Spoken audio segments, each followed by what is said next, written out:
Y ya, comenzamos. Ya. Hola, ¿qué tal? ¿Cómo están ustedes? Hola, ¿cómo están todos? Muy buenas tardes con cada uno de ustedes. Mi nombre es Frendy Soriano.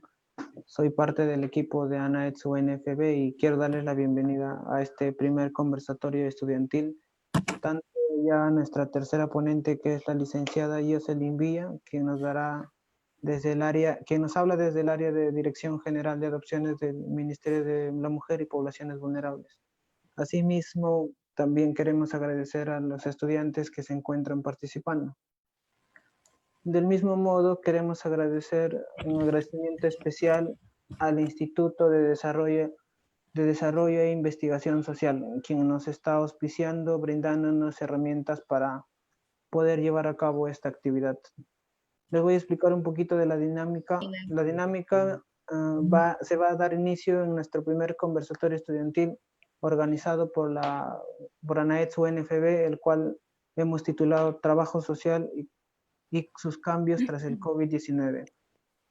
Ya. Nuestra ponente tendrá un tiempo de 1 hora y 15 minutos para exponer su tema, el cual ella podrá hacer cortes y preguntar aleatoriamente. Luego de la exposición tendremos 30 minutos para hacer preguntas y aportes quienes quieren realizar a través de lo que es del Zoom y a través de las preguntas del Facebook. Y finalmente daremos un espacio de 15 minutos a nuestra sintetizadora, quien realizará las conclusiones finales de nuestra primera sesión. Las recomendaciones del caso, por favor, es tener apagados los micrófonos para que no haya ninguna interferencia y tener sus cámaras prendidas. Damos pase a la licenciada Jocelyn Villa Cabero. Buenas noches con todas y todas. Gracias por participar en este espacio. Gracias a ANAETS de Villarreal por dar también esta iniciativa bastante interesante, como lo han planteado, ¿no? Donde se puede abordar estos temas junto con ustedes, estudiantes de trabajo social, colegas en formación. Entonces, voy a exponer el tema que me ha pedido precisamente ANAETS. Voy a compartir unas cuantas diapositivas del cual nos podría más o menos dar luces de lo que vamos a estar hablando en esta hora que tenemos para compartir. Y bueno, como ya realizaron la presentación, yo les voy a estar hablando sobre el tema de adopciones en sí. Yo soy parte del equipo de evaluación en realidad integral para la adopción de la Dirección General de Adopciones. Y más que todo lo que vamos a estar hablando hoy es el trabajo social, el abordaje que se tiene del área de adopciones, el trabajo que se da con niños, niñas y adolescentes y familias, ¿sí? Obviamente esto también va a estar relacionado, ¿no?, a todo este contexto en el cual estamos viviendo, todo este contexto de post-COVID-19, como lo ha planteado ANAETS, y cuáles también serían las propuestas y retos que tendríamos nosotros que asumir, obviamente, a partir de esta situación, a partir de estas coyunturas y los cambios que se tendrían que estar dando, ¿no? Entonces, como primer paso, yo les voy a, en realidad, hablar primero de 4 partes en esta exposición, ¿no? Una, vamos a definir de una manera bastante rápida, ¿no? Definir tal vez ciertas categorías que no la tenemos muy claras sobre lo que es niños, niñas y adolescentes en desprotección familiar. Hay 2 aspectos que vamos a abordar allí, netamente lo que es familias también. En una segunda parte vamos a estar hablando sobre la cultura de adopción en nuestro país y les voy a hablar un poco más sobre lo que es adopciones especiales, el cual creo donde necesitamos mucho más trabajar, ¿no?, desde nosotros los trabajadores sociales y en el cual yo coordino este equipo. Tercero, cómo se está dando todo este contexto del COVID-19 y ese impacto que se tiene y los retos que tenemos que asumir desde todo trabajo social y no solo desde adopciones, sino tal vez también los que trabajamos en general con la niñez y la adolescencia. Y por último, unos ejes para un mejor trabajo social, por así decirlo, ¿no? Desde nuestro campo de abordaje o de intervención, ¿no? Incluyendo también la incorporación de ciertos ejes claves o enfoques. Yo le llamo incluso diversidad de enfoques o desde multienfoques, cómo se puede realizar esta intervención. Y también la propuesta que tendríamos que tener desde el trabajo social, ¿no? ¿Qué es lo que venimos realizando y cuáles son los pendientes que tenemos aún dentro de esta área de intervención?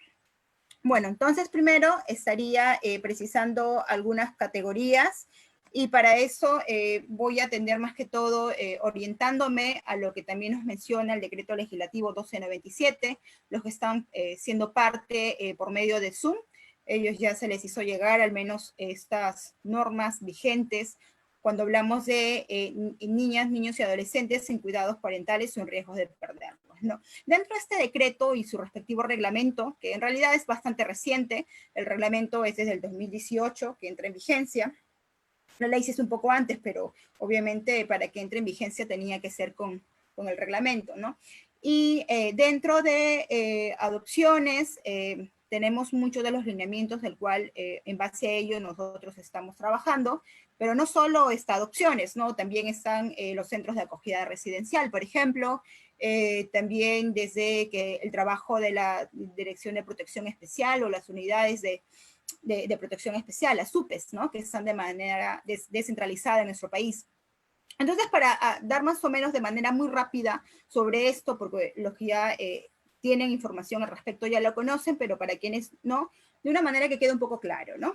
Entonces, ¿qué es lo que se trabaja con los niños, niñas y adolescentes en desprotección familiar o de acuerdo al decreto legislativo 1297, sin cuidados parentales, ¿no? Entonces aquí podríamos definir entonces dos aspectos principales. Uno es el que le menciono en situación de riesgo de desprotección familiar, de una manera más fácil para entenderlo, riesgo social, y la situación de desprotección familiar en sí, o lo que anteriormente o comúnmente se le decía en abandono. En ese sentido, el primero, tendríamos que tener en cuenta cómo es que los niños, niñas y adolescentes están en riesgo social, ¿no?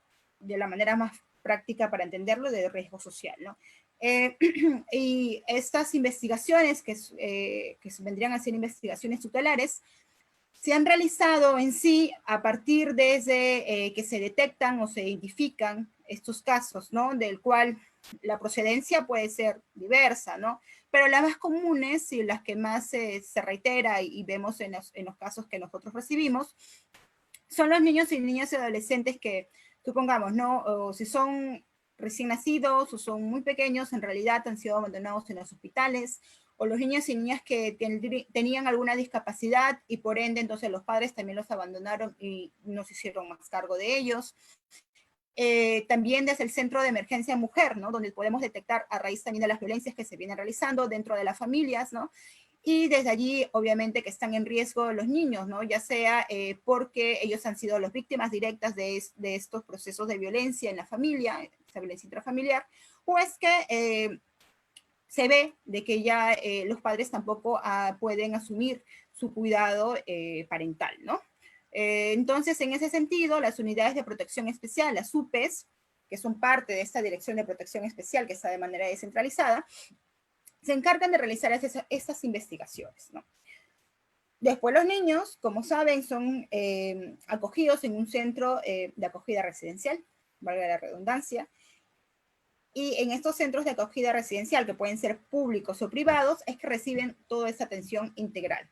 Mientras que, dos aspectos, o bien se va trabajando con las familias de origen para que los niños retornen a sus familias, obviamente con las mejores condiciones y con todos los recursos parentales ya adecuadamente desarrollados para poder acoger nuevamente a los niños, y esa es una opción, o se determina al término de lo que están acogidos en estos centros de acogida residencial que los padres ya no pueden asumir su cuidado.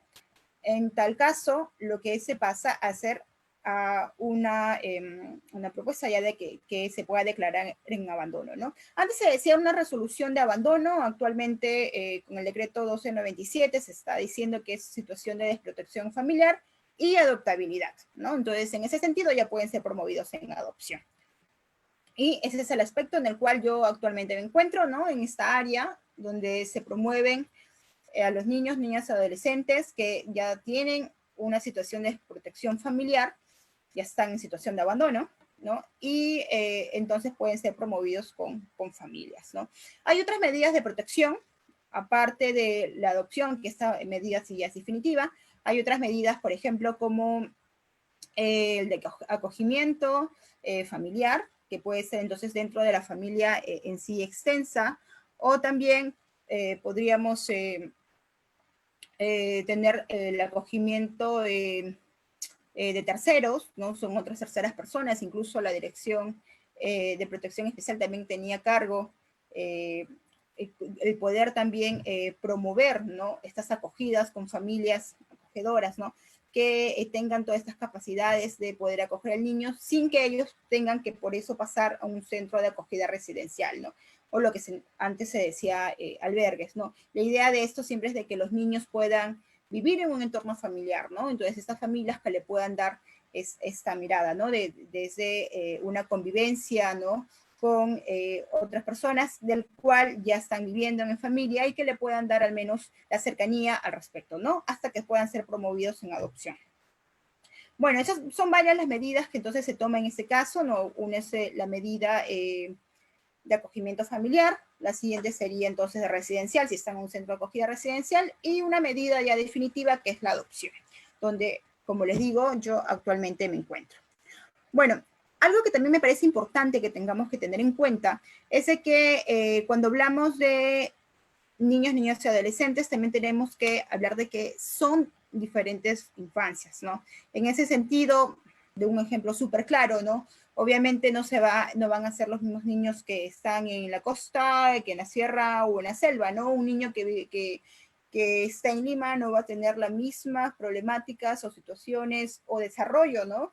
Que un niño que está, no sé, pues en Vinchos, en Ayacucho, o un niño que está en Puno, ¿no? Un niño que viene de la selva, ¿no? Obviamente que el entorno es distinto, ¿no? Entonces, en ese sentido, también se tiene que entender todo este entorno en el cual el niño está creciendo.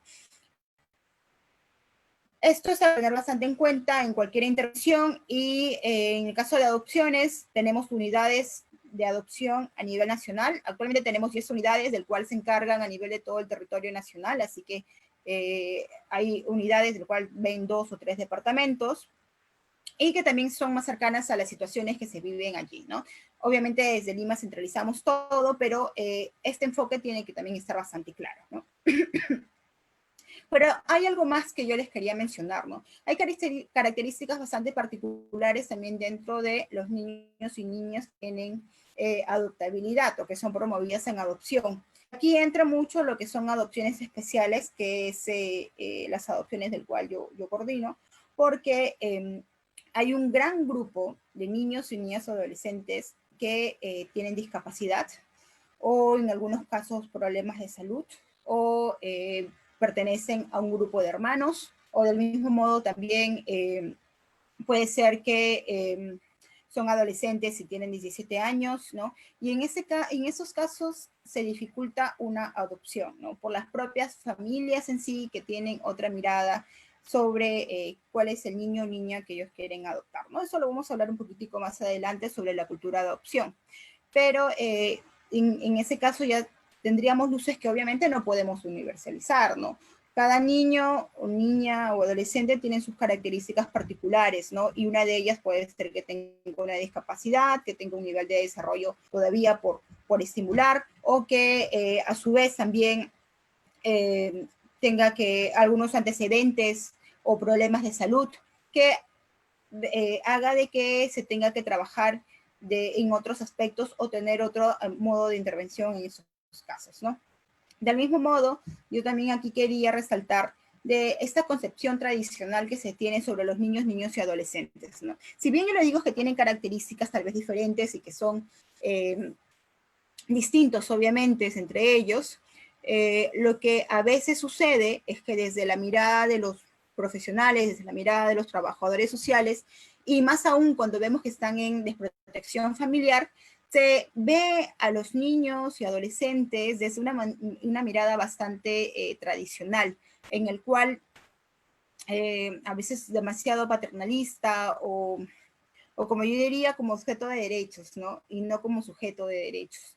Y ese es el problema, ¿no? Porque muchos de los casos que vemos, o desde la misma forma como se está interviniendo, se habla sobre el menor, el objeto de tutela, pero no se habla en sí a ellos como personas con derechos, con derecho a opinar, con derecho a decidir, ¿no? ¿Qué es lo que quieren de sus vidas? Y es algo del cual nosotros desde adopciones también estamos tratando de promover y creo que desde trabajo social tenemos que tener este enfoque también bastante claro, ¿no? Entonces, solo a manera de ir precisando esas categorías es que he hecho un recuento de lo que es trabajar con niños, niños y adolescentes, sobre todo en desprotección familiar.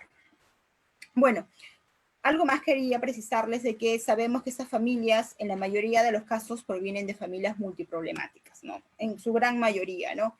Entonces, en ese sentido, sabemos que hay un escaso soporte sociofamiliar, ¿no? La familia en sí, más que todo de origen, y por ende, cuando ya se realiza estas investigaciones tutelares con las familias extensas, sabemos que no pueden asumir el cuidado y responsabilidad que todo niño o niña requiere para su desarrollo, ¿no? Entonces, de ahí hay un escaso o nulo soporte sociofamiliar. Del mismo modo, hay un desinterés por parte de la familia, de los padres, de la madre, en poder asumir este cuidado y bienestar integral que cada niño, niña y adolescente por derecho debe tener, ¿no?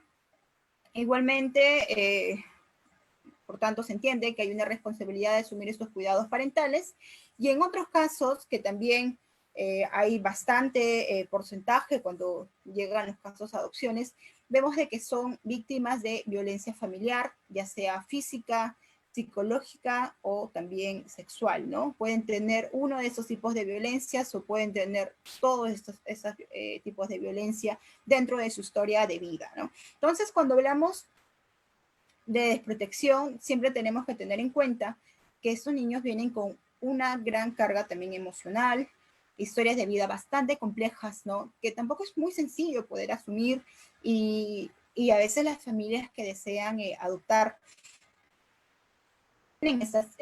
no conocen este contexto, no conocen esta realidad y tienen estas dificultades. Entonces después, cuando vienen con un ideal, ¿no? Del niño que quieren adoptar y se dan cuenta de cara a la realidad que es muy distinto, ¿no?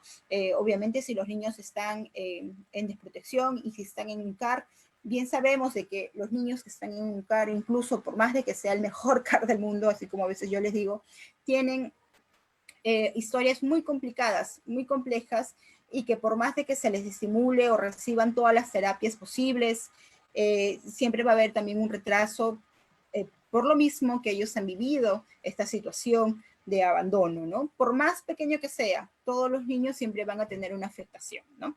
Entonces yo mencionaba aquí que ellos provienen de familias multiproblemáticas, en efecto, ¿no? Y tal vez aquí siguiendo lo que Ángela Quinteros mencionaba, la mayoría de estos niños, niños y adolescentes forman parte activa de esas investigaciones tutelares, pero también comparten características propias de su entorno familiar, ¿no? Y esto vendría a ser de ese origen, de ese tipo de familias multiproblemáticas, ¿no? Donde tú ves que ingresas por un problema y puedes encontrar muchos más, ¿no? Muchas de las investigaciones ingresas porque el niño, no sé, pues en el tema de salud vemos de que no hay un cuidado, no hay un seguimiento, se ingresan al hospital a los 2, 3 días, la familia no se apadrece, 4, 5 día buscan y no encuentran a la familia, y ya cuando lo encuentran siguen investigando y vas a ver que hay temas de alcoholismo, hay temas de drogas, puede haber también, a veces en propios padres hay un retardo mental o temas psiquiátricos, en fin, muchos otros factores que hace de que esta intervención con la familia sea bastante compleja y que esto implique que se tenga que estar siguiendo una intervención bastante más larga, ¿no? Y a veces lo que sucede es que la terapia familiar sistémica, que sería lo más adecuado cuando se intervienen con esas familias, para que también puedan recuperar estas responsabilidades parentales, estos recursos parentales, esta terapia al final queda muy corta y no se puede y no se tiene los resultados esperados, Y es así que los niños al final terminan en desprotección familiar, ¿no? Lo que se decía como abandono. Entonces, estas son características que tienen en común más o menos, ¿no? El tipo de familias del cual ellos provienen, ¿no? Donde estos niños, niños y adolescentes provienen. Bueno, ya teniendo idea de nuestra intervención claramente, porque adopciones y desde trabajo social en adopciones trabajamos por que los niños, niños y adolescentes tengan el derecho de vivir en familia y por ende nuestra principal intervención y preocupación es esa, ¿no? Pero hay otra parte que también es importante conocer y saber, y es que existe una cultura de adopción que hay mucho más que trabajar. Yo creo que esta parte es fundamental porque no solo es con las familias que desean adoptar, sino es con la propia sociedad y involucra a todos los espacios en sí de la sociedad.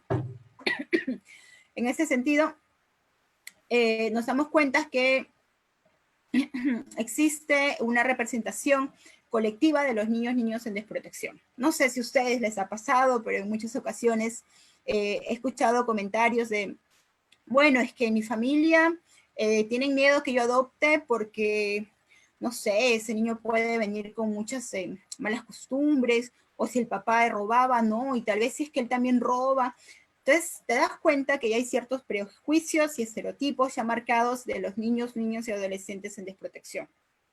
Esto es bastante común y está muy presente y vigente actualmente, ¿no? Y lo digo no solo en los espacios que tenemos cuando evaluamos familias, porque desde la dirección donde yo correspondo nos encargamos de evaluar a las familias para la adopción, y existen estos comentarios, del cual uno en realidad obviamente trata de explicar las realidades, incluso no hay un taller que las familias llevan, unos talleres de preparación para la adopción, en el cual se explica todos estos orígenes, antecedentes, historias de vida de los niños, niñas, adolescentes, para que ellos tengan conocimiento real de la situación, ¿no?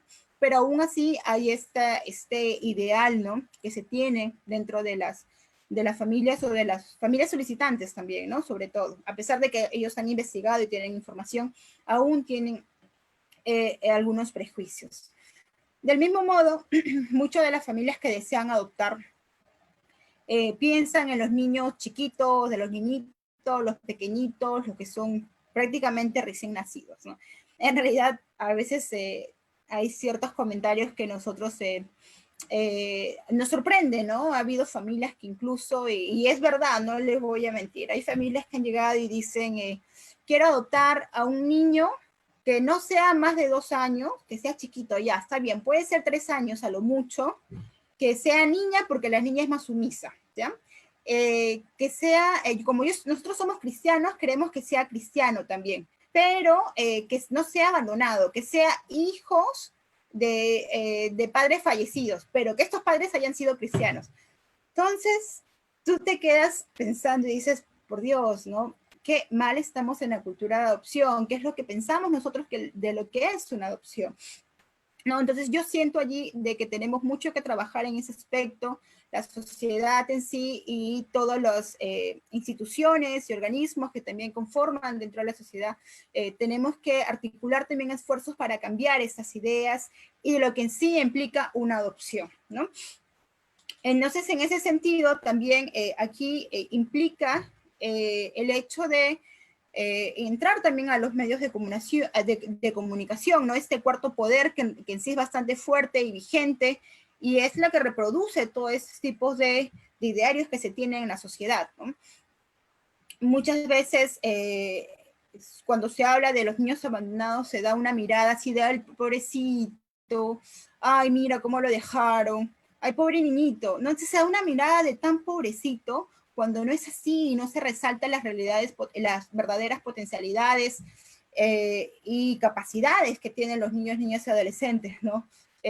Incluso, ¿no? Si ustedes pudiesen conocer más de la historia de ellos, a pesar de que han tenido historias de vida bastante difíciles, ellos y están en el CAR, desarrollan muchas capacidades, tienen proyectos bastante grandes, ¿no? Si son adolescentes, con mayor razón ya tienen muy claro qué es lo que quieren realizar, pero Esto es parte de la cultura de adopción, ¿no? Se cree de que ellos son los pobrecitos que nosotros tenemos que llegar y salvarlos con una familia. Y no, ¿no? Entonces aquí repito, la idea y nuestro objetivo y lo más importante de las adopciones, y es lo que nos centra en adopciones, es el que se tiene que buscar las mejores familias para los niños, porque el derecho es de los niños, niños y adolescentes de tener una familia, ¿no? De vivir en una familia, ¿sí? Entonces, desde allí es donde tendríamos que partir desde la cultura de adopción. Como les digo, no es algo fácil, ¿no? Es algo complicado porque todo el tema cultural, como sabemos, no se cambia de la noche a la mañana, sino son procesos largos para tener resultados y que tal vez no se va a ver ahora, se va a ver años atrás, una generación después, pero es algo del cual que se tiene que ir trabajando, ¿no? Y todo esto también por las relaciones que se tienen dentro en otros espacios, porque muchos de los niños que han sido adoptados y que ya en las etapas de posadopción, donde se hacen los seguimientos de los niños, niños y adolescentes, vemos que hay muchos prejuicios y rechazos o discriminaciones, por ejemplo, en las escuelas, ¿no? Donde si se saben que es un niño adoptado, a veces sufre incluso discriminación, ¿no? Tanto los profesores, los estudiantes y también la familia de estos estudiantes no conocen exactamente lo adecuado para poder integrar adecuadamente un niño y que en realidad la relación tiene que ser normal, que no es nada diferente, ¿no? Han sido adoptados, sí, y no son sus padres biológicos, pero son sus padres, son una familia. Pero hay ciertos rechazos a veces y hemos encontrado que, como en algunos casos, los niños tienen cierto retraso para poder acoplarse a estos procesos educativos porque no han recibido tal vez la educación al igual que los otros niños, tal vez porque fueron abandonados cuando tenían 5 o 6 años y los 6 años previos no recibieron ningún tipo de estimulación, ningún tipo de educación, ni siquiera en el tema de salud, por ejemplo, y eso hace que tengan siempre un retraso a comparación de los otros niños de su edad. Entonces, cuando sucede esto, también hay lo clásico de este bullying o esta violencia escolar que se da dentro de los colegios, ¿no? Entonces ahí también vemos que es un espacio en el cual también se tiene que intervenir y también es parte de esta cultura de adopción, ¿no? Que tenemos que tener todos ya instaurados y en todas las instituciones, en todos los espacios, en la comunidad en sí, en su conjunto, ¿no? Aquí otro aspecto también importante que me parece resaltar es los orígenes de los niños, ¿no? Los niños tienen el derecho de saber cuáles son sus orígenes, cuáles han sido tal vez sus padres biológicos, si es que él quiere conocer o ella quiere conocer. Esto es libre porque no tendría que manejarse como un tabú, ¿no? Es parte de su identidad y como tal entonces se respeta, ¿no? Entonces aquí tener siempre presente que es importante que se trabaja por el interés superior del niño. El derecho del niño, como le decía, de vivir en familia. Bueno, y entonces aquí ya más que todo entrando a lo que es el contexto en el cual todos hemos estado inmersos y todos los trabajadores sociales en diferentes instituciones públicas y privadas hemos tenido que reorganizarnos, ¿no? Y repensarnos nuestro propio quehacer profesional. Muchos de nosotros estamos tratando de adecuar procesos, otros estamos ya en la práctica de estos o seguimos reinventando, ¿no? Y esto es parte de lo que desde trabajo social sabemos de que siempre tenemos que ir acorde a los cambios que se dan en la sociedad, ¿no? Entonces, dentro de este contexto actual y como impacto del COVID-19, nos hemos dado cuenta, por ejemplo, de manera general, de que existen problemas bastante estructurales, problemas que estaban bastante latentes en temas, por ejemplo, de pobreza, en temas del cual se han visibilizado o ha sido más rebrote de lo que había antes, ¿no? De estos problemas estructurales bastante fuertes, ¿no? En nuestro país, ¿no? Y eso también obviamente jala a los niños y adolescentes que están en un ambiente familiar que después nos damos cuenta que por todo este proceso todo este proceso se puede agravar y que ingresan incluso en estar en riesgo social, ¿no? Entonces, aquí vemos como que una crisis social en sí, ¿no? De todos estos problemas, de las necesidades que se tiene y cómo se puede también atender estas necesidades, ¿no? Viendo dentro de las instituciones qué es lo que podemos hacer frente a esta situación, ¿no? Y que implica también una nueva normalidad, ¿no? Muchos han llamado esto como una nueva normalidad, ¿no? Ya no es lo que era antes, ¿no? Tenemos que tener un distanciamiento social, ¿no? Y eso implica de que el trabajo social, que antes era de mucha interacción directa, obviamente, con las personas, solo lo pueda tener en los casos que realmente lo ameritan para no poner en riesgo, por ejemplo, en este caso de adopciones a los niños, niños y adolescentes y a las propias familias solicitantes, ¿no? O las familias de que ya están en procesos de una adopción. En ese caso, nosotros también hemos visto necesario el poder reorganizarnos dentro de adopciones y todos nuestros procesos que eran netamente de manera presencial y algunos solo de manera a distancia o de manera remota o virtual. Hemos tenido que ver estos procesos mayoritariamente de manera virtual por el interés superior del niño de que tienen derecho de vivir en familia, y sobre todo también para salvaguardar su integridad, ¿no? Hay muchos de los centros de acogida residencial con quienes nosotros trabajamos de manera directa que han decidido incluso, a pesar que se ha levantado la cuarentena, entonces han decidido ellos tampoco seguir recibiendo visitas externas porque están llevando una cuarentena interna propia, ¿no? Que puede extenderse unos meses más incluso, ¿no? Donde vemos que los centros de acogida residencial, el personal que trabaja allí se está turnando por turnos de 15 días, de 30 días, ¿no? Previamente con todos los protocolos también de seguridad, ¿no? Realizándose las pruebas rápidas, realizándose las pruebas moleculares, para ver de que el personal que ingresa a cuidar a los niños y niñas adolescentes de los centros de acogida residencial estén realmente sin ninguna sintomatología y nada que pueda poner en riesgo a los niños, ¿no? Entonces, todos estos procesos del cual nosotros trabajamos directamente con los CARS, también obviamente trasciende a adopciones, ¿no? Adopciones también tiene que seguir y seguimos estos protocolos para poder cuidar a los niños en su integridad y solo en los casos que son necesariamente ya importantes de que tengamos que seguir en ese contacto físico es que se ha realizado, ¿no? Por ejemplo, ha habido situaciones que la cuarentena nos agarró en pleno proceso donde la familia, ya sea peruana o extranjera, porque también ha habido familias extranjeras que estaban aquí en el país, ya por realizar un proceso de empatía, llámese proceso de empatía, este proceso en el cual la familia viene, va conociendo a los niños, van realizando esa empatía entre ellos, si es que hay esta relación, y se está preparando para el niño para que pueda ya irse con familia. Eso sí, un acogimiento preadoptivo en el cual se realiza una convivencia, un monitoreo bastante constante de esas adopciones, y después de eso es de que ya legalmente adoptan al niño o niña, ¿no? Y pueden retornar a, si es aquí en Lima, a sus viviendas, obviamente a continuar con la convivencia, o si es en su país, retornan a su país. Bueno, eso es lo que pasó aquí en nuestro caso, ¿no? Cuando sucedió esto, habían familias nacionales y 2 internacionales que estaban aquí y que se tuvo que culminar los procesos siguiendo todos los procesos de seguridad también, y que, bueno, por vuelos humanitarios regresaron a su país junto con los niños, ¿no? Entonces, eso es lo que hemos tenido que hacer. Toda adopciones ha tenido que reinventarse, ¿no?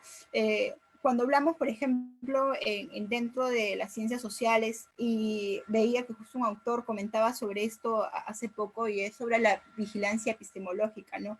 El cómo estar bastante atentos, vigilantes de todos los cambios que hay en nuestra sociedad, en todos los cambios que va a afectar, obviamente, nuestro abordaje o intervención con las personas, con los grupos, con las comunidades. Entonces, eso implica estar siempre atentos a todos los cambios y también ir adaptándose, ir reinventando, ¿no? Ir adecuando, ir innovando en cómo podemos seguir nuestra intervención, seguir el objetivo de ello, que en este caso era que los niños, niñas y adolescentes vivan en familia, y cómo nos vamos a ir reorganizando, ¿no?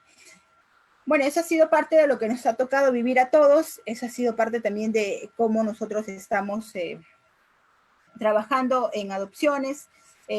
Actualmente, por ejemplo, nosotros estamos comunicándonos constantemente con los centros de acogida residencial. Hemos realizado incluso entrevistas virtuales, ¿no? Tanto con el equipo de los CARS, también con los niños, o también hemos realizado las entrevistas con las familias, y continuamos de esa forma, ¿no? Porque es la única forma de poder mantener seguros y bien cuidados sin ponerlos en riesgo a los niños y adolescentes. Bueno, entonces ya sabemos que esta pandemia en realidad, si bien ha alterado también todo este contexto en el que viven los niños y niñas, y se siguen estas medidas de cuarentena, ¿no? Y obviamente también ha cambiado las rutinas, ¿no? En los CARS también las rutinas de los niños han cambiado, ¿no? Y cuando yo converso con ellos del mismo modo, me lo comentan, ¿no? Cómo también entre ellos se tienen que ir organizando. Porque las clases, por ejemplo, lo llevan de manera virtual, no pueden salir. Si antes ya era complicado, ¿no? Ciertos aspectos para, por ejemplo, para salir y tener actividades recreativas, lúdicas o las que fuese, fuera del CAR, ahora todo tenía que ser dentro, ¿no? Y a ellos también les ha tocado reorganizarse, ¿no? Entonces, esos cambios también tú los ves, ¿no? Porque puedes ver a niños tal vez que por este proceso se están adecuando, o también pueden estar hasta incluso un poco asustados de ello, o tienen a veces muchas dudas, ¿no? Porque, por ejemplo, no solo de niños que están promovidos en adopción, ¿no? Que forman parte de adopciones, sino como sabemos en los centros de acogida residencial, por decirlo, de los 100 niños que están albergados, 10 corresponden a que puedan ser promovidos en adopción porque ya legalmente tienen su sentencia de desprotección familiar, o sea, de abandono, pero los otros 90 en realidad todavía tienen investigaciones abiertas, todavía algunos tienen contacto con las familias, se está trabajando con las familias. Entonces todo esto de acá se complica más, ¿no? Porque ahora obviamente es los niños protegerlos y no los dejan salir, ¿no? A menos que sean temas de salud muy urgentes, ¿no? Porque igual han tratado de que todo esto se maneje muy a distancia y solo las personas encargadas que deban de tener los recursos necesarios se encargan de salir, ¿no? Pero esto lleva también a repensar cómo los niños están desarrollándose en este ambiente, ¿no? Entonces, sabemos de que están bien, que sabemos de que el equipo está dando en todo esto el seguimiento adecuado, ¿no? Pero tenemos que también siempre ir adecuándolo cómo es este proceso, y si a nosotros, los adultos, nos afecta, también pensar cómo les afecta a ellos, ¿no? En su desarrollo, y todas las dudas que puedan tener, ¿no? Y cómo ellos igual lo están asumiendo, ¿no? Y lo asumen incluso con bastante responsabilidad, ¿no? Y aquí más o menos lo que yo también quiero plantearles es que este contexto del COVID-19, si bien a todos obviamente nos agarró de sorpresa y ha sido muy difícil poder manejarlo dentro de las familias, dentro también de nuestros trabajos, y obviamente, ¿no? Con las personas que trabajamos nosotros, que son personas que son vulnerabilizadas, como son los niños y niñas en desprotección familiar, también te podemos ver esto como esta crisis social que yo les decía inicialmente, como una oportunidad de cambio. En ese sentido, si yo veo como una oportunidad de cambio, eso implica que yo tendría que desafiar esta nueva normalidad, ¿no?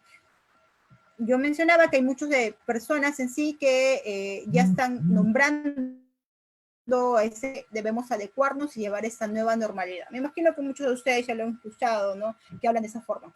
Entonces, esta es una oportunidad, ¿no? Para ir generando, más que todo, una innovación social, ¿no? Desde las prácticas del trabajo social, ¿no? Donde, por ejemplo, la parte tecnológica también es importante aquí, ¿no? También reinventarnos dentro de los procesos institucionales, ¿no? Por ejemplo, yo veo esto como una oportunidad de que desde el trabajo social vayamos innovando, generando metodologías, generando guías, generando protocolos en el cual se puedan tener en cuenta estas situaciones, ¿no? Obviamente nuestra intervención nunca va a ser lineal, ¿no? Siempre va a estar acorde, ajustando los cambios que vamos a ir viendo. Y eso es lo que ha pasado ahora, ¿no? Entonces, en ese sentido, esto deberíamos verlo como una oportunidad de cambio, de reinventarnos también como trabajo social, ¿no? Y eso también implica un gran desafío para reconstituirnos, ¿no? O como también asumir, ¿no? Esta nueva realidad, ¿no? Y a la par de asumir esta nueva realidad, articular, ¿no? Redes que nos permitan transformar, ¿no? O cambiar la sociedad, ¿no? Si bien nosotros, por ejemplo, de adopciones coordinamos con, obviamente, directo con los centros de acogida residencial, también pensar, articular con otros espacios, ¿no? Y aquí, por ejemplo, yo pienso bastante que es importante que podamos articular con otras instituciones en el cual podamos ver estos temas que tenemos pendientes desde trabajo social en adopciones, como lo que era la cultura de adopción que yo les mencionaba, y que se pueda articular estas redes, ¿no? Sería genial, por ejemplo, y pienso en voz alta, ¿no? Si lo hacemos, por ejemplo, con las universidades, si lo hacemos con las escuelas, y de ese modo poder ir implementando, ¿no? Estas intervenciones, estas ideas del cual o propuestas, el cual nace desde el trabajo social y que se pone más visible en contextos como este, ¿no? Que en realidad nos toca desafiar y agarrarlo como una oportunidad. Entonces aquí también es importante y yo creo, por eso es de que también le ponía desde las políticas públicas, entonces creo que también es importante que como institución, de manera tanto desde adopciones, desde el ministerio, y en sí con otras instituciones, podamos también tener en mente, ¿no? De que las políticas públicas puedan ir también buscando estas fortalezas, estas oportunidades, y mejorar los mecanismos positivos que se tiene del trabajo con los niños y adolescentes, las familias y la comunidad en su conjunto, ¿no? Y dentro de la comunidad vemos diferentes sistemas, ¿no? Que también son importantes de que se tenga en cuenta dentro de adopciones, ¿no? Y de manera también particular, ¿no? En la colaboración con otros sectores, que tal vez pueden ser programas específicos, ¿no? Que manejen también el tema de niñez y adolescencia, y tal vez de manera mucho más particular desde la protección de la niñez y adolescencia, ¿no? Estas políticas de protección ya existentes, ¿no? Bueno, esto es algo del cual se viene realizando, pero ahora toca reinventarse, ¿no? Dentro de este contexto, ¿no? Que no sabemos exactamente cuándo regresaremos a la normalidad, y por eso digo, esta nueva normalidad nos toca ir asumiendo, ¿no? Estos cambios, que en realidad no deberíamos verlo tan por el lado negativo. Yo a veces digo, sí, somos realistas, qué es lo que sucede y tenemos que preocuparnos, pero también busquemos el otro lado, ¿no? Y es así donde yo digo, bueno, esta crisis tenemos que verlo como una oportunidad para poder mejorar como trabajo social. Entonces, como trabajo social, lo que creo que tendríamos que tener presente en general, y lo pongo como ejes para un mejor trabajo social o ejes para como una propuesta mejoradora, como quieran llamarlo, como se pueda adecuar más. Y dentro de esos aspectos, yo consideraría 4, ¿no? Uno es que tenemos que cambiar de paradigmas, y esto parte desde la cultura de adopción, parte desde la sociedad, ¿no? Segundo, en sí, que se tenga siempre presente el interés superior del niño, ¿no?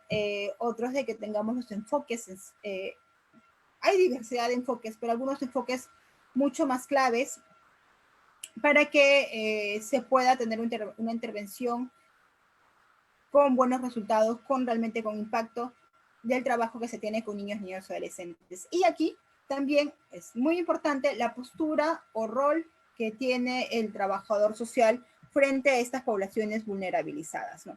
Entonces, si parto primero sobre los paradigmas que tenemos, muchos sabemos de que todavía existen estos paradigmas tradicionales, ¿no? Donde solo se administra estos recursos que se tiene, o bueno, de una manera más fácil, ¿no? Si me llega un caso, solo me encargo de atender el caso y ya está, ya hice mi parte y quedó. No me exige nada más la ley, no me exige nada más el Ministerio del Trabajo, no me exige nada más, lo cierro y ya está, lo dejo. Porque a mí no me dicen nada más, mis funciones no dicen nada más. pero esa parte es la que tenemos que cambiar, ¿no? Yo creo que nuestra propuesta, y ahora que estamos en este proceso en el cual la virtualidad incluso nos permite llegar a otros espacios, incluso a niveles internacionales, donde ahora, por ejemplo, yo estoy con ustedes con esta plataforma Zoom y podría también ver las experiencias que se tienen en otros países. Tenemos que aprovecharlas, ¿no? Hace un mes participábamos a nivel de Perú, justo de una invitación de la Corte de la Haya que ve temas, en temas de adopción, y estábamos con otros países de Latinoamérica. Y veíamos las experiencias cómo iban manejando, ¿no? Y ese interaprendizaje, y era precisamente en temas de cómo se están manejando las adopciones en este contexto del COVID-19, veíamos de que muchos de los países estaban también viendo de que se tenían que reinventar, ¿no? Muchos de los ministerios, incluso había algunos que tal vez tenían miedo de hacerlos porque decían, no, pero es que eso no me dice, no me dice desde el Estado, no, esos lineamientos yo no lo tengo. Pero escuchaban que otros ya lo estábamos haciendo. Perú, bueno, está en ese aspecto. Me agradó también ver de que estábamos en el camino correcto, ¿no? Porque había instituciones, bueno, internacionales en sí, que ya estaban implementando, ¿no? De una manera ya virtual para no dejar de dar el derecho de todo niño adolescente de vivir en familia, ¿no? Y esto lo estaban innovando y esto lo estaban proponiendo y eso es lo que también nosotros como trabajadores sociales tendríamos que tener presente, ¿no? Y dejar de ver este paradigma tradicional que solo se dice de administrar lo que se tiene en el momento para satisfacer ciertas necesidades y partir más a un paradigma superador, ¿no? Uno así desafiante, en el que contemple en sí que de los pocos recursos que tenemos, que lo principal en realidad en las capacidades y potencialidades de las personas, ¿no? Y allí yo creo que es bastante importante resaltar estas capacidades y potencialidades que los niños y adolescentes tienen. En plena cuarentena nosotros hemos estado realizando, por ejemplo, un taller con familias y los talleres se sigue dando con familias de manera virtual en espacios como estos, con las plataformas, por ejemplo, Zoom, y se está promoviendo lo que realmente implica la adopción, pero resaltando estas capacidades y potencialidades que tienen los niños. Por ejemplo, en los niños que tienen discapacidad, ¿no?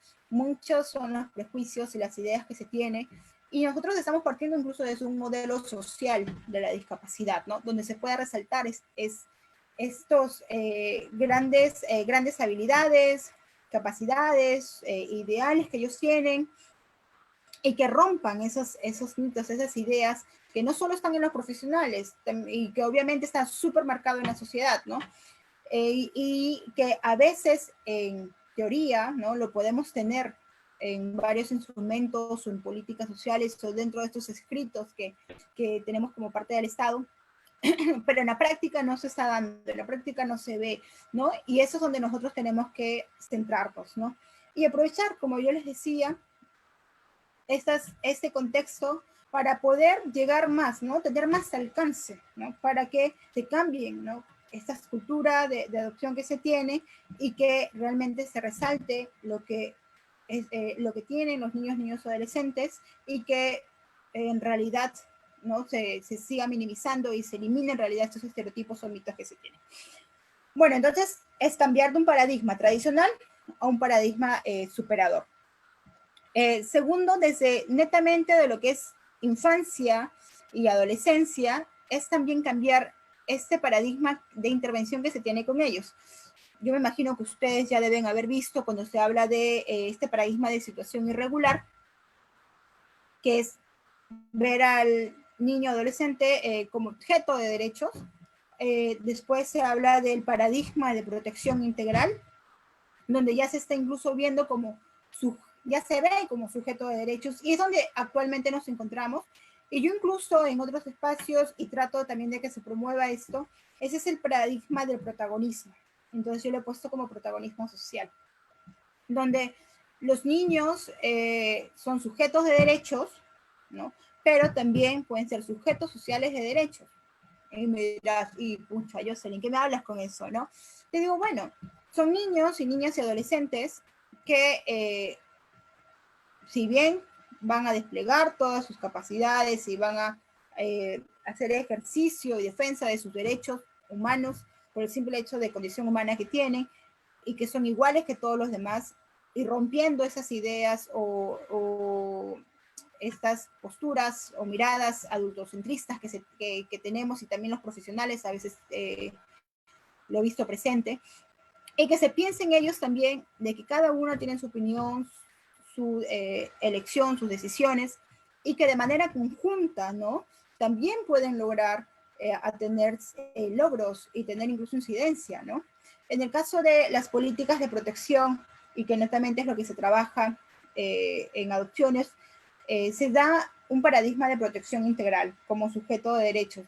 Yo a veces sueño y alucino, digo, pero también deberíamos llegar a un paradigma de protagonismo, y entonces trato de que la esencia del protagonismo en el cual se tenga que contemplar, por ejemplo, de que los niños tienen libre participación, son autónomos y también pueden desplegar de manera emancipadora todas sus capacidades.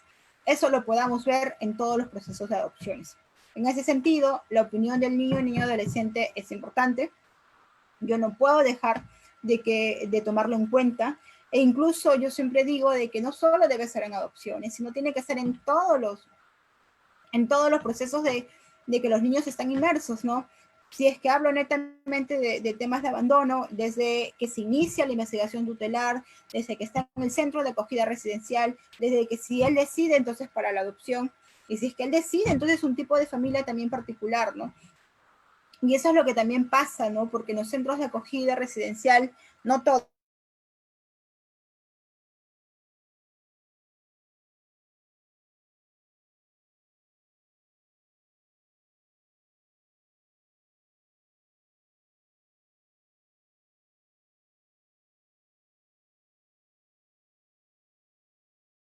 pero en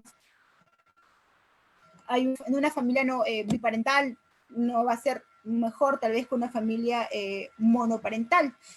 Por tanto, yo tampoco podría estar diciendo de que yo tengo que centrarme en un tipo de familia de que el niño debe de desear o que el niño quiere tener, ¿no? Entonces, allí es donde yo tengo que hablar de la diversidad de familias existentes y que los niños decidan qué tipo de familia desean, no para ellos. Y por eso es muy importante su opinión, su decisión, qué es lo que ellos quieren hacer. Hay muchos niños que, por ejemplo, no quieren salir adoptados. Y dicen, no, no quiero salir adoptados. ¿Por qué? Porque ya tienen un proyecto con otros hermanos, porque hay niños, como les digo, que son de grupo de hermanos, y para ellos su familia son sus hermanos, y allí no se les puede separar porque su familia son sus hermanos. Si lo que nosotros vemos, que los niños vivan en familia y su derecho de vivir en familias, y si para ellos su familia son sus hermanos, y no se van con otra familia en adopción, si no es con sus hermanos, entonces tenemos que obviamente respetar, porque ellos tienen todo el derecho de opinar y de decidir. Y allí es donde parte, entonces, algunas bases de lo que es el protagonismo. Y eso también yo creo que falta mucho por hacer, ¿no? Cambiar, como lo digo, estos paradigmas también es de largo alcance, es bastante esfuerzo, pero también es articular con diferentes organizaciones, instituciones o articular otros involucrados en ese aspecto, ¿no? Porque si bien lo podemos estar promoviendo desde cierto espacio, hay otros que también, obviamente, si lo vemos desde un enfoque sistémico, están relacionados, y al estar relacionados se tiene que también manejar el mismo lenguaje, ¿no? El mismo modelo de intervención. Otro aspecto del cual yo creo que también tenemos que tener presente es esta diversidad de enfoques. Yo he puesto aquí 4 en realidad, pero hay otros enfoques que también se pueden ir adecuando de acuerdo a lo que se va trabajando en sí. Por ejemplo, si yo trabajo con niños con discapacidad, que también es parte de adopciones, un gran número de los niños que están en espera de una adopción, de adopciones especiales, ojo, porque es diferente especiales que regulares. De adopciones especiales son niños con discapacidad, porque las familias no quieren adoptar niños con discapacidad. En cambio, si son de adopciones regulares, que son niños menores de 6 años, todas las familias quieren adoptar un niño pequeño, así que estos niños apenas son promovidos para adopciones, ya tienen con su resolución de abandono o desprotección familiar, inmediatamente al mes ya están siendo promovidos en una familia, ¿no? Porque hay un montón de familias que quieren niños pequeños. En cambio, niños con un problema de salud, niños con discapacidad, adolescentes de 15, 14, 13 años, no hay familias, ¿no? Entonces, eso también es ir adecuando a la población con la que vamos trabajando, ¿no? En el caso de adopciones, yo entonces estoy marcando aquí el enfoque de derecho, del cual ya lo he venido manifestando, ¿no? Desde el hecho de que tiene derecho a vivir en familia, tiene derecho de elegir, tiene derecho a tomar sus decisiones, derecho a su identidad, de conocer cuáles son sus orígenes. También aquí es importante un enfoque de intertranscultural, ¿no? Los niños vienen de diferentes partes del país, es a nivel nacional, y entonces tiene que haber un respeto también por sus propias costumbres, sus propios orígenes de los que ellos provienen, y no podemos, obviamente, tener una mirada universal, ¿no? Cada uno pertenece a una cultura distinta y tiene que haber un respeto de estas culturas, ¿no? Y dentro de la intervención también tiene que ser de la misma forma. En el tema del enfoque de políticas sociales, donde adopción es parte de una política también, ¿no? Y obviamente, entonces aquí se tiene que articular con otras políticas y articular con otras instituciones, ¿no? Donde se puedan promover las adopciones y donde se maneje de manera articulada, ¿no? Las temáticas de niñez y adolescencia, ¿no? Y netamente de adopciones, entonces,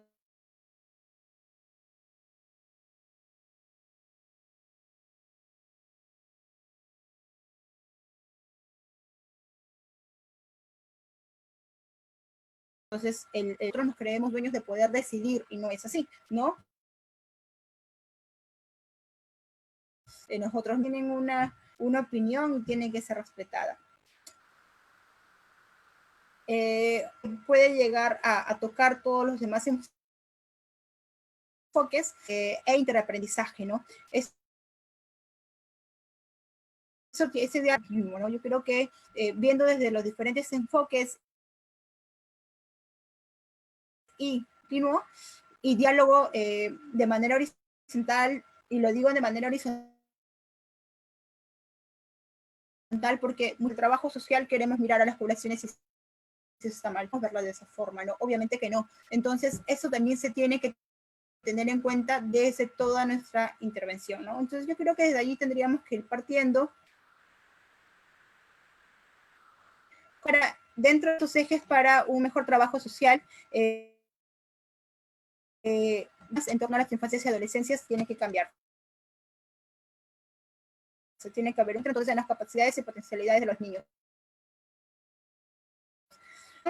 Desde el interés superior del niño, ¿no? Si ustedes abren el espacio, a mí me parecería genial, ¿no? Y todo este contexto en el cual las plataformas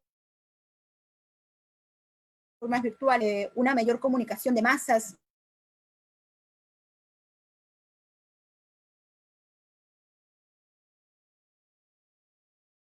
en no sé, la adopción, ¿no? Entonces aquí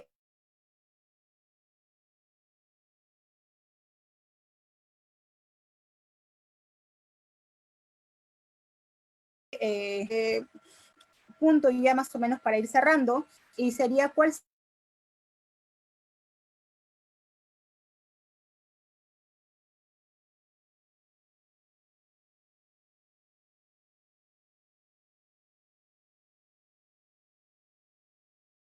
sería, eso tampoco mucha aceptación, me dice, pero ¿cómo que facilitadores? ¿Cómo de acompañamiento? ¿No? ¿Cómo es posible? O sea, no sé, es como si estuviese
¿Regresé?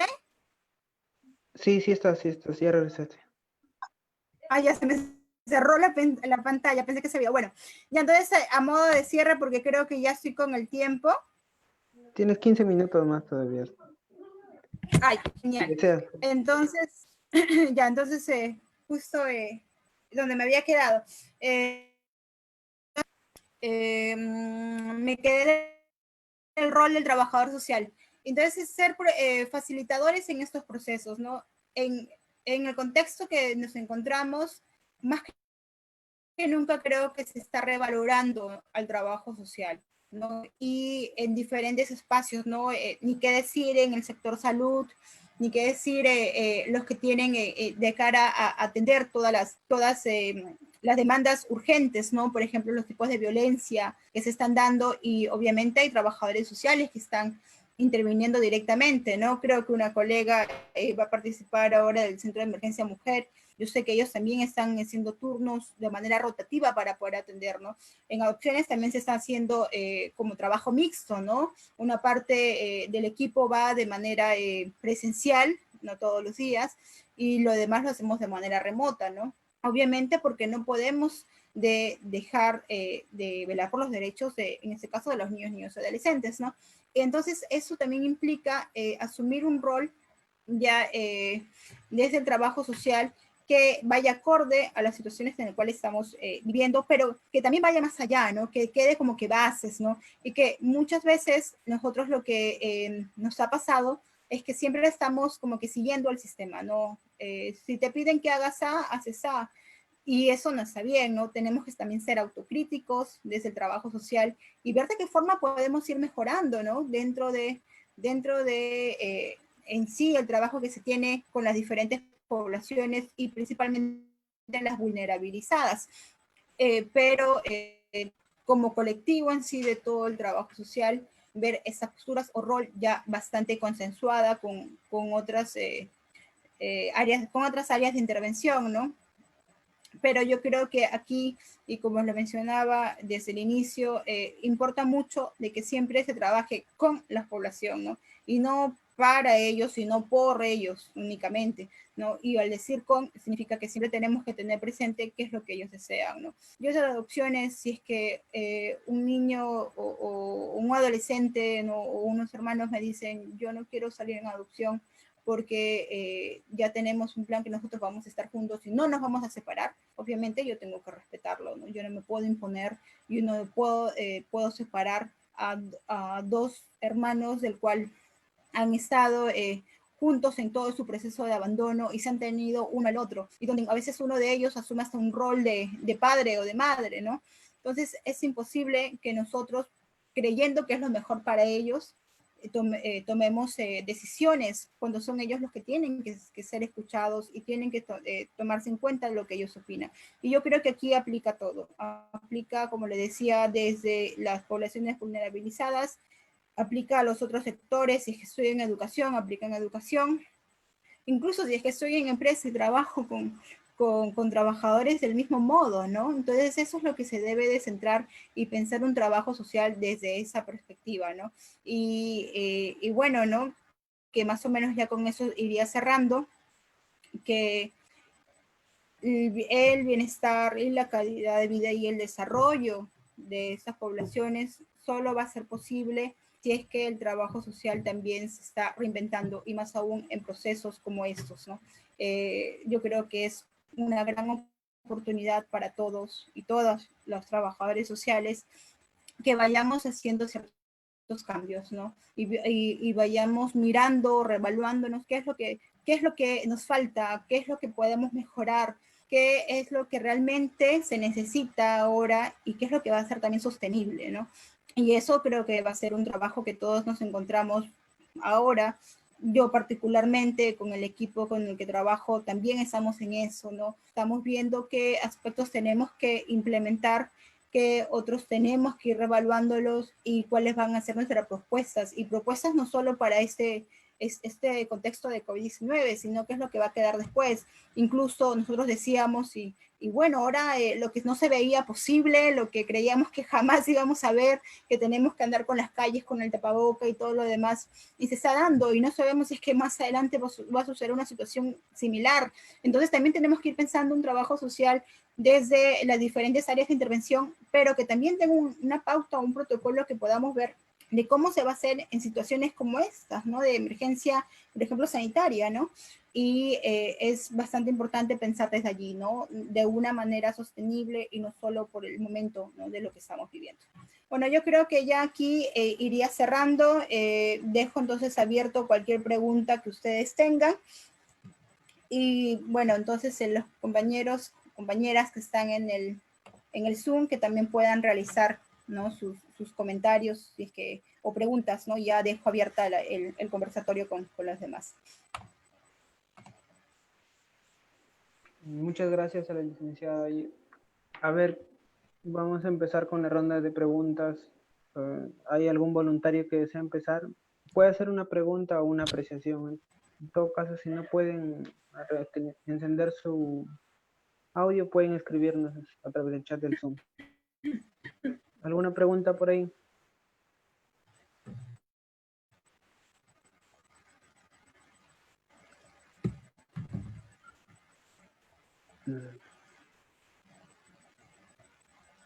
Bueno, aquí tenemos una pregunta del Facebook, que es la siguiente. Nos preguntan, ¿por qué el proceso de adopción es engorroso y burocrático? Bueno, no es de que los procesos sean engorrosos y burocráticos, ¿no? Lo que nosotros hacemos es evaluar a las familias y tenemos tiempos ya establecidos, ¿no?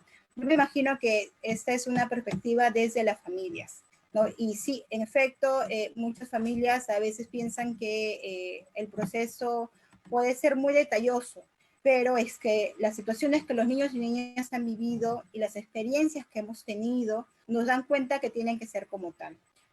Yo no he mencionado dentro de la exposición, pero ha habido casos que las familias nos han podido mostrar que tienen todas las capacidades y están muy entusiasmados en estos procesos, pero cuando ya están en la convivencia con los niños, los han vuelto a abandonar. Es decir, los niños han tenido que pasar un doble abandono, ¿sí? No solo de su familia biológica, sino de la familia que los iba a adoptar o la familia incluso que los adoptó.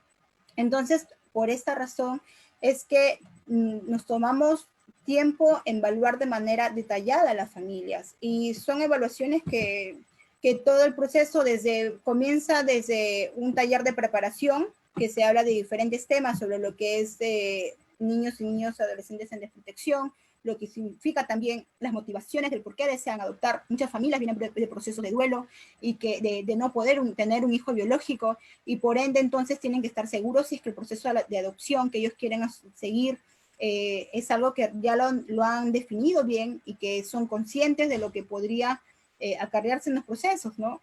Y yo les digo con total conocimiento, ha habido casos de que los niños, por más pequeños que son, sus historias de vida, de abandono, son tan difíciles que tienden a probar a las mismas familias. Y en ese sentido, he visto niños hasta de 3 años, del cual hay un rechazo total a las familias y dice, yo no lo quiero, tú no eres mi papá, te escupen, te muerden, te golpean, o infinidad de reacciones, o como otros que simplemente no te dicen nada y todo es callado y no se comunican o no se le acercan, pero son diferentes formas de reaccionar de los niños, ¿no? Pero lamentablemente hay algunas familias que no están preparadas y al no estar preparadas lo que puede generar es que los niños tengan que pasar un doble abandono, porque las familias terminan desistiendo y terminan regresando a los niños.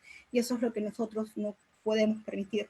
Ya los niños fueron vulnerados una vez, fueron abandonados por sus familias y con total ilusión esperan a sus familias y si las familias no han estado preparadas, llega a suceder eso, ¿no? Entonces, eso es lo que nosotros de adopciones tratamos de ver, de que las familias estén totalmente preparadas y si no lo están, les damos las recomendaciones para que ellos puedan prepararse y nuevamente se puedan presentar.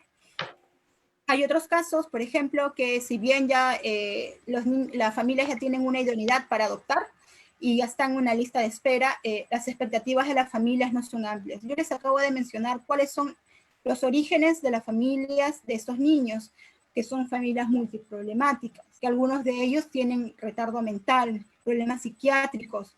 Y los digo que la mayoría de nuestros casos, por ejemplo, vienen de padres con problemas psiquiátricos, con retardo mental. Lo de alcohol y drogas creo que todos casi lo presentan y ese es el problema más sencillo.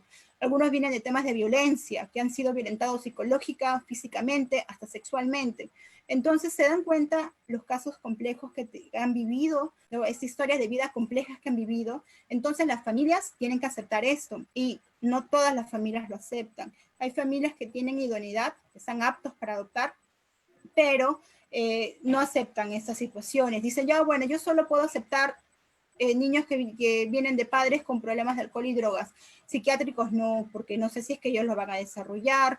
Entonces están en todo su derecho de decir que no, pero por ende, como ya les mencionaba, los niños de adopciones regulares, que son los que rápidamente son promovidos en adopción, desde el mes que ingresan a adopciones ya están siendo promovidas en el siguiente consejo.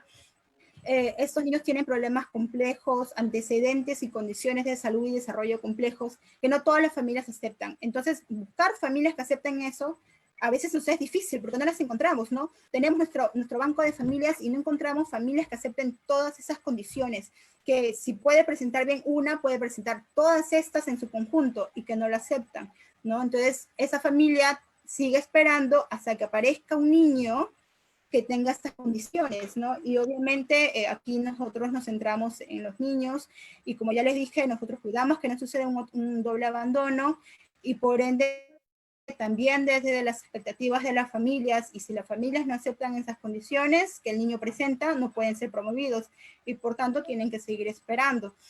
Tal vez en ese sentido, a veces estas familias que están en espera dicen, sigo esperando que pueda adoptar. Es que lamentablemente no hay niños con esas condiciones. Yo les ponía de modo de ejemplo hace un momento de un centro de acogida residencial que hay 100 niños, 10 de los niños pueden ser promovidos en adopción, que tienen su sentencia. Los otros 90 no, y siguen con investigación tutelar. Muchos de las veces tenemos que estar atrás de los juzgados para que una vez emitan su pronunciamiento, si es que ya vemos que la familia no va a tener la capacidad de que el niño retorne con ellos. Entonces, ese es un proceso que a veces no se sabe y que no se conoce, ¿no? Y incluso dentro de esos 10 niños que están promovidos en adopción, algunos de ellos, por ejemplo, son especiales, que pueden tener una discapacidad, un problema de salud, que no hay familias que lo quieran adoptar. Mes a mes se buscan familias, pero no lo hay.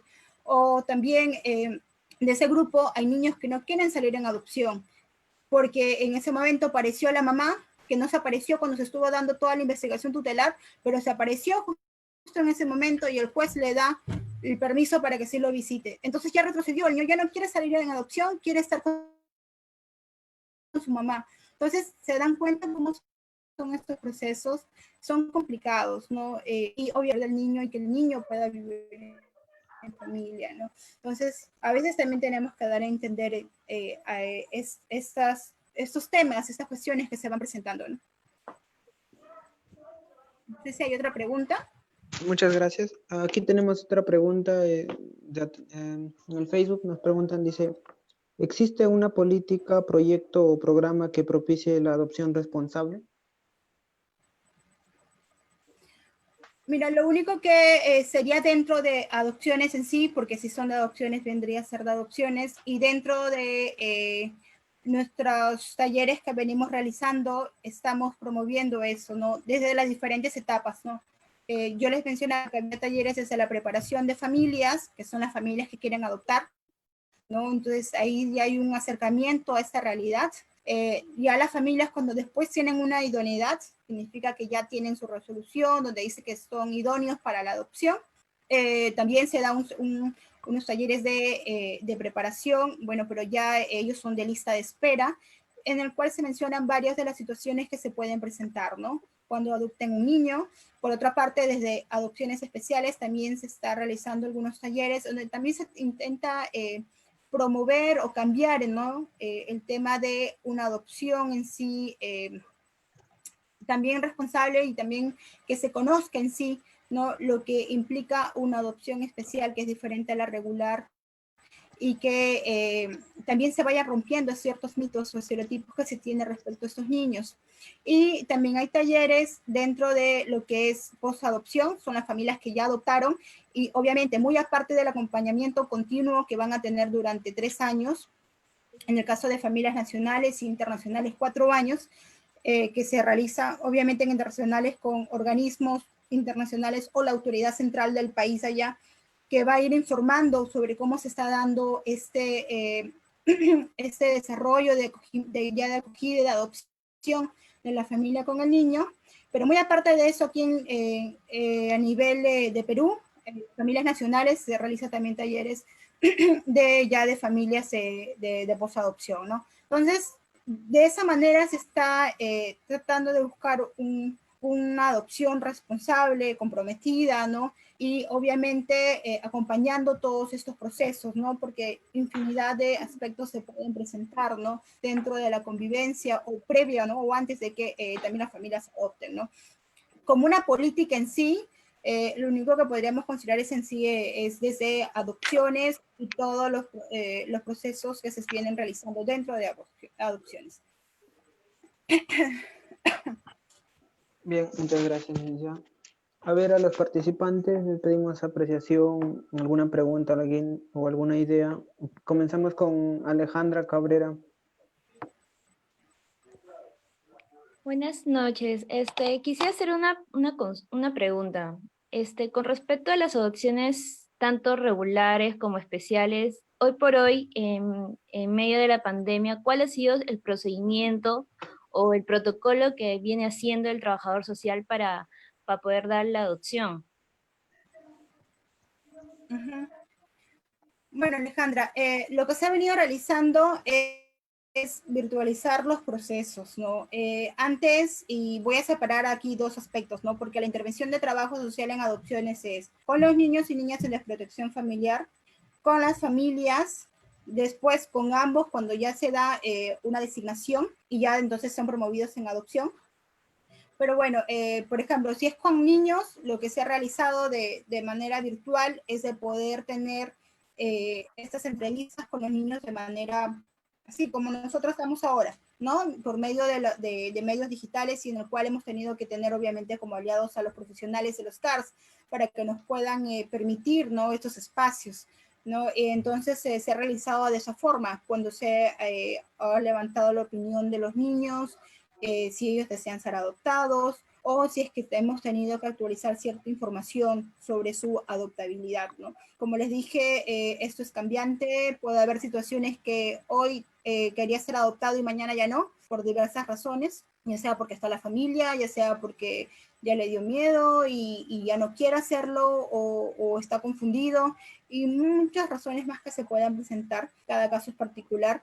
Entonces, esto lo hemos ido manejando desde al menos desde adopciones especiales y también desde regulares que se han manejado los procesos para evaluación de niños. Hemos realizado un protocolo en el cual hemos puesto que se realice esto de manera virtual. Mientras tanto, dure este proceso de emergencia que tenemos y posteriormente retornar a lo que ya hemos venido trabajando, ¿no? Porque nosotros en realidad vamos a los centros de acogida residencial y las entrevistas y las observaciones que obviamente como cualquier trabajador social realizamos en una visita, lo hacemos allí, en el campo, con ellos, en los centros, donde conversamos con las personas que conviven con ellos, ya sea con sus pares, ya sea con el personal que está a su cargo para cuidarlo, ¿no? Entonces, esto lo hemos tenido que hacer de manera virtual. Sí, hemos tenido que basarnos a ciertos protocolos ya virtuales, ¿no? Y obviamente sustentando y ver de la medida de lo posible que esto se pueda manejar de esta forma para poder salvaguardar la integridad de los niños. Y como yo les decía, muchos centros de acogida residencial aún tienen las puertas cerradas y obviamente porque están cuidando a los niños, ¿no? Entre ellos, el propio personal también está siguiendo esos criterios de cuidado. En el tema de familias, de igual forma, también se ha hecho de este mismo modo las entrevistas. Nosotros realizamos las evaluaciones desde un equipo psicosocial, o sea, hay un psicólogo y un trabajador social o una trabajadora social. Y en ese sentido, también las entrevistas se han realizado por este medio, ¿no? Hemos utilizado las plataformas Zoom o Meet y las entrevistas se han hecho de esta forma. Incluso en algunos casos ha podido ayudar más, ¿no? Porque cuando nosotros vemos el tema de soporte familiar, que es uno de los criterios, uno de los tantos criterios que vemos en lo social, y vemos el soporte familiar para el proyecto adoptivo, ha habido casos de que, supongamos, no sé, si es que tiene un hijo que vive o con ellos o no, que viene de manera periódica también a visitarlos y que obviamente sería el hermano o hermana del niño que van a adoptar, entonces también necesitamos su opinión, se necesita la opinión de ellos. Y eso nos ha permitido también poner esas entrevistas, ¿no?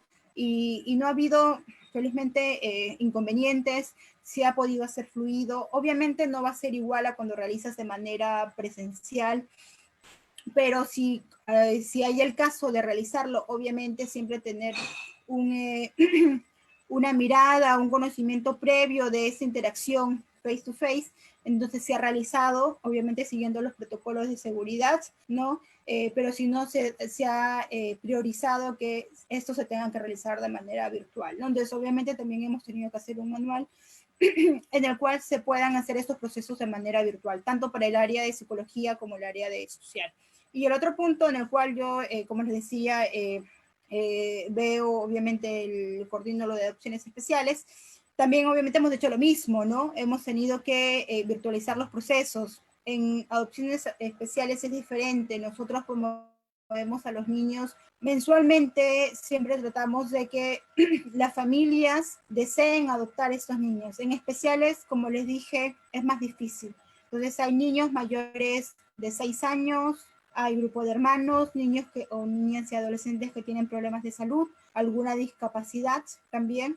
Entonces, este grupo que sí son más de 300 niños y adolescentes, este grupo en realidad casi no vemos familias que deseen adoptarlos, ¿no? Es muy poquísimo las solicitudes por ellos y eso es lo que tratamos de promover. Esto también lo hemos hecho de manera virtual, antes también lo hacíamos de manera presencial, las familias iban a la Dirección General de Adopciones y se conversaba directamente con ellos y se les daba la información al respecto, porque adopciones especiales es distinto, hay un conocimiento abierto de toda la historia de vida, antecedentes y condiciones y de desarrollo también de los niños. En cambio, en regulares no. En regulares son propuestas que nosotros realizamos de acuerdo a los perfiles que tienen niños con las familias que podrían ser las que adoptan. Y es un Consejo Nacional de Adopciones que se encarga de designar quién va a ser la familia para ese niño. Nosotros realizamos las propuestas, el consejo que está integrado por nuestra directora general y representantes de otras instituciones son los que se encargan de realizar esta designación, ¿no?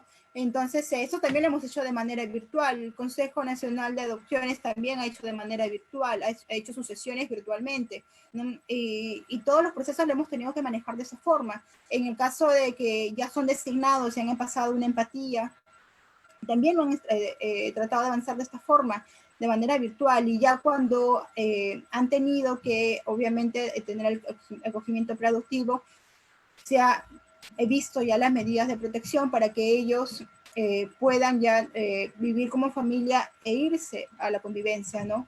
De igual forma, en los casos de posadopción, los seguimientos han sido de esta forma, y solo en los casos que realmente amerita un acompañamiento presencial es que se ha realizado, ¿no? Obviamente todo esto para salvaguardar la integridad, ¿no?, física e integral en sí de los niños, adolescentes y de las familias, ¿no? Entonces sí, como yo les decía, hemos tenido que adaptarnos a todo este contexto, ¿no?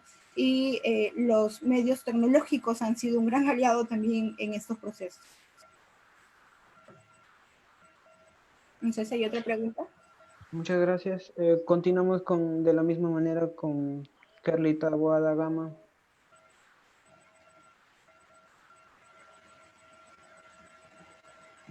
O con Liz Castro. ¿Alguna apreciación, alguna pregunta?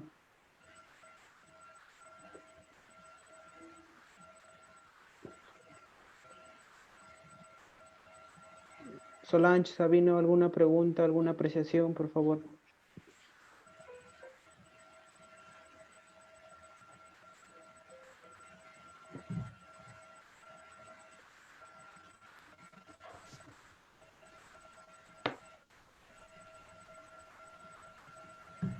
tal vez un comentario por parte de ustedes, Tengo una una pregunta, sugerencia. discúlpeme. Sí, buenas.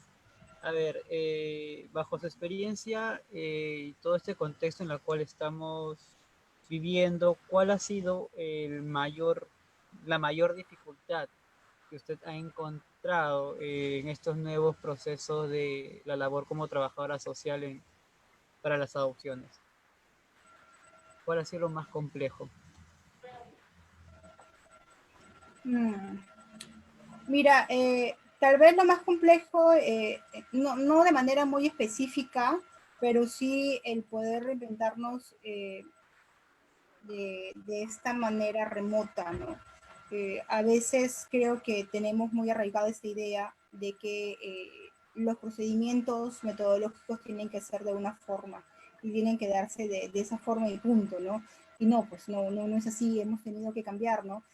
Incluso ya al trabajar así y Adopciones está trabajando de manera mixta, ¿no? El trabajo presencial y trabajo remoto, implica también de que hace una comunicación más abierta y eso tal vez es más interesante, ¿no? Porque cuando uno está en la oficina estás a cierta hora y te retiras y terminó, ¿no? Pero aquí hemos tenido que ver, obviamente, que en cualquier momento se ha tenido que atender, ¿no? Y si había dudas de la familia o si hay algo que tenemos que una vez que avanzar y se puede hacer porque ya ahora tenemos las herramientas para hacerlo, se tiene que realizar, ¿no? Pero tal vez al inicio esto costó un poco porque hemos tenido como que todos en general, hemos tenido como que muy arraigado que tal vez esto no era posible o que no era la forma correcta de cómo trabajar, ¿no?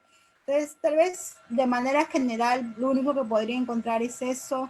Después hemos tenido buenas respuestas por parte de las familias, por parte también de los centros de acogida, de los propios niños. Entonces, no hemos encontrado mayor inconvenientes, ¿no? Simplemente tal vez a modo de experiencia, de manera general, ¿no? El cómo tener que reinventarnos, que obviamente es un proceso del cual te viene a construir desde cero, ¿no? Desde esta situación, pero es que eso también se trata, ¿no? Nuestra intervención, como le decía, no puede ser de manera lineal, tenemos que estar siempre vigilantes a todos los cambios que van a haber y ahora nos tocó el contexto del COVID-19, más adelante nos va a tocar otras situaciones, ¿no? Otras coyunturas, y del cual tenemos que ir adaptando, ¿no? Nuestra intervención. Y eso va a ser así siempre, ¿no? Entonces yo creo que eso es lo que tenemos que tener siempre presente, ¿no? Y tenerlo como algo de experiencia y de un aprendizaje positivo, es que el trabajo social se puede también reinventar, ¿no? Podemos ser autocríticos y por ende también cómo podemos ir mejorando ciertos procesos, ¿no? Y ya nos hemos dado cuenta que algunos funcionan mejor que otros y que otros pueden ser complementarios y que podemos ir aprendiendo desde otros colegas, yo les decía también que hemos tenido un conversatorio con otros países y sabemos cómo está trabajando el tema de adopciones en otros países y también desde esas experiencias, ¿no? Porque desde allí también se va aprendiendo, ¿no? Y es eso, ¿no? Yo creo que es eso, el tener esta apertura de poder ir cambiando de acuerdo a la realidad nacional en la cual nos estamos inmersos, ¿no? No sé si hay otra pregunta más. ¿Alguna otra pregunta? Solange.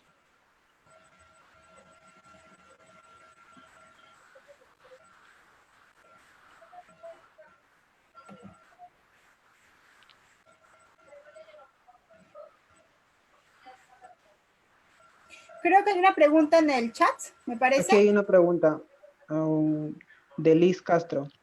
Dice, sobre los diferentes tipos de familia, ¿hay alguna consideración particular o requisito al momento de evaluar la aprobación a los solicitantes? Miren, qué interesante. Nosotros tenemos criterios de evaluación para familias y en realidad esto no está sujeto a ningún tipo de familia en particular, sino es de manera general, ¿no? Donde se evalúa primero cuáles son las motivaciones del por qué la familia, indistinta a la familia, puede ser biparental, monoparental, lo que fuese, quiere adoptar. Eso es lo que se evalúa en función al proyecto adoptivo, obviamente. Cuáles fueron sus motivaciones, cómo es que llegaron al proceso de adopción, si conocen temas sobre adopción, ¿no? Y otros puntos más. Segundo, se evalúa también la historia de ellos como familia, ¿no? y esto está muy relacionado desde su familia extensa, su familia de origen de ellos mismos. Porque aquí es donde queremos partir, es exactamente cuáles han sido las vivencias, los aprendizajes que han tenido, y eso también es de manera general, ¿no? No es que se está hablando de un tipo de familia en sí. Lo que sí vemos y podemos resaltar más es el trabajo social, es las redes de soporte familiar y social. En ese sentido, es importante de que las familias que se vayan a presentar para una adopción también tengan un soporte familiar y que conozca el proyecto adoptivo y que lo respalde y que lo apoyen, porque obviamente nosotros somos un ser social y vamos a estar en completa relación con nuestros parientes, con nuestras familias y el niño obviamente también. Entonces, en ese sentido, lo primordial allí es saber que va a haber un soporte, una aceptación y una integración adecuada para este niño adolescente que va a ser adoptado. Entonces, por allí más que todo partimos. Algunas familias tal vez no tienen parientes cercas y en vez de un soporte familiar lo que tienen es un soporte social, que es una red, no sé, pues por ejemplo, puede ser una red social de amigos o de grupos en el cual se apoyan entre ellos, que es sólida, y eso también es favorable para el proyecto adoptivo. Entonces, por allí también lo vamos evaluando. Y bueno, y otros criterios más que seguimos en lo social, que ya tiene que ver con las condiciones de salud, las condiciones formativas y educativas, el aspecto laboral y socioeconómico, y por último, las condiciones que se hayan adaptadas también dentro de la vivienda para el recibimiento e integración de este niño, niña o niños que desean adoptar, ¿no?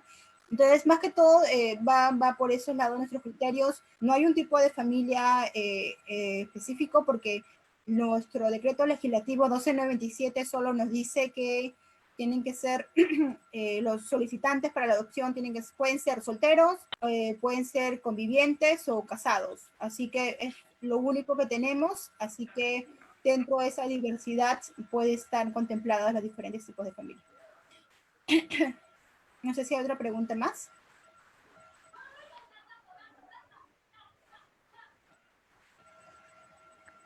¿Hay alguna otra pregunta o apreciación de los participantes? Solange, Sabino, Carly Tabada Gama. Yo tengo una pregunta. Sí, Minela. Sí, Minela. Quisiera saber, bueno, en este caso, en esta coyuntura, pues se sabe que en sí se están perdiendo trabajos, al igual que se están perdiendo vidas. Y en este caso, una familia que tenga ya un proceso de adopción, por ejemplo, hasta la mitad o ya casi por concluir, y un familiar, en este caso, sea padre o madre, muriera a causa del COVID, ¿cómo se estaría llevando el proceso de adopción? ¿Se pararía o seguiría? Es dependiendo, ¿no? Allí vamos a tener que ver caso por caso, ¿no? Porque si está en un proceso de empatía donde obviamente ya el niño ya conoce a la familia, a título personal yo considero que debería seguir, ¿no? Obviamente con todo el acompañamiento necesario, porque obviamente el niño ya está inmerso en ese núcleo familiar y por tanto también va a ser afectado en cierta medida por las situaciones que se vayan a presentar, ¿no?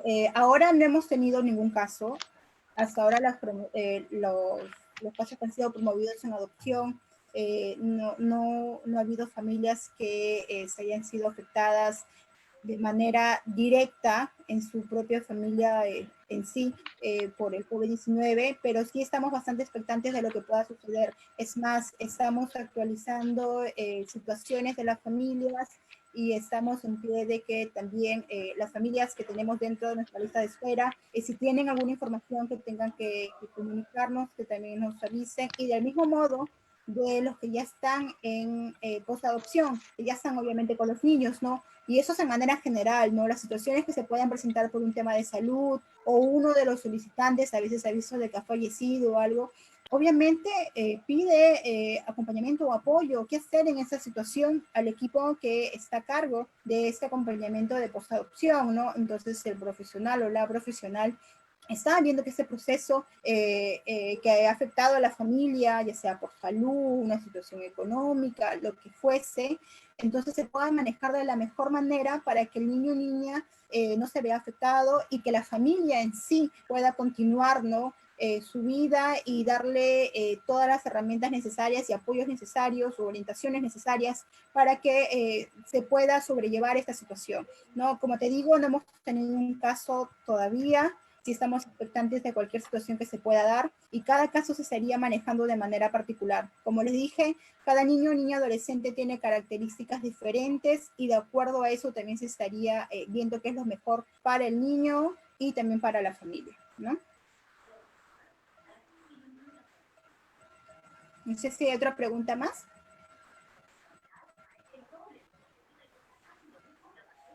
Creo que ya no hay ninguno. Bueno, muchas gracias, licenciada. Vamos acercándonos ya a la parte final y vamos a darle el pase a nuestra sintetizadora, que es Anabel Granados, para que dé las conclusiones finales. Buenas noches a todos, ojalá me escuchen bien. Bueno, acerca de las conclusiones, la expositora ha hablado de 4 puntos importantes que vendrían a ser sobre los 2 aspectos acerca de la protección del NNA. El segundo, que vendría a ser acerca de la cultura de adopción en el Perú. El tercero, que vendría a ser los cambios que han pasado, que se ha generado por el COVID. Y por último, acerca de las nuevas propuestas para el trabajo social. Podemos decir acerca del primer punto que existen dos situaciones que vendrían a ser del riesgo de protección familiar y situación de desprotección familiar, que va a depender del trabajo con las familias para que la familia pueda acoger nuevamente al NNA, que es el niño, niña y adolescente, teniendo en cuenta, obviamente, los diversos contextos en los cuales se encuentran las familias.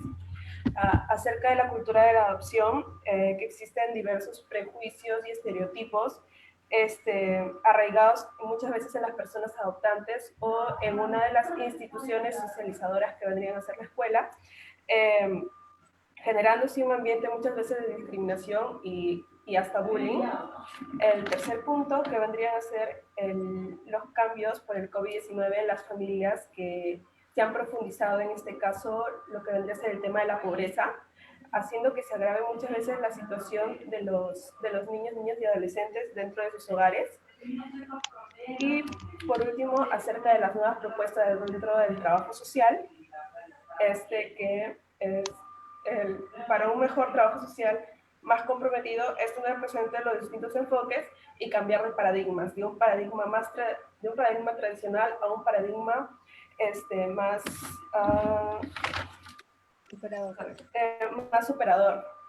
Esto con la finalidad de no solamente enfocarnos en el caso, sino ver más allá y qué es lo que podemos hacer, en este caso por los niños, niñas y adolescentes, que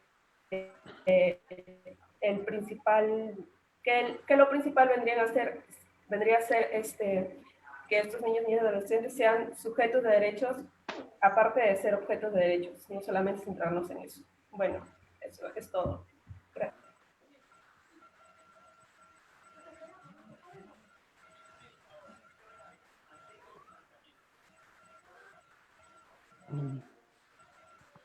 Muchas gracias, Anabel. Bueno, llegamos a la parte final, que es a la tercera sesión. Agradecemos a la licenciada Jocelyn Villa Cabero y a los estudiantes por su participación el día de hoy, y damos por concluida nuestra tercera sesión del primer conversatorio estudiantil. Nos vemos el día de mañana. Muchas gracias. Muchas gracias a todos ustedes.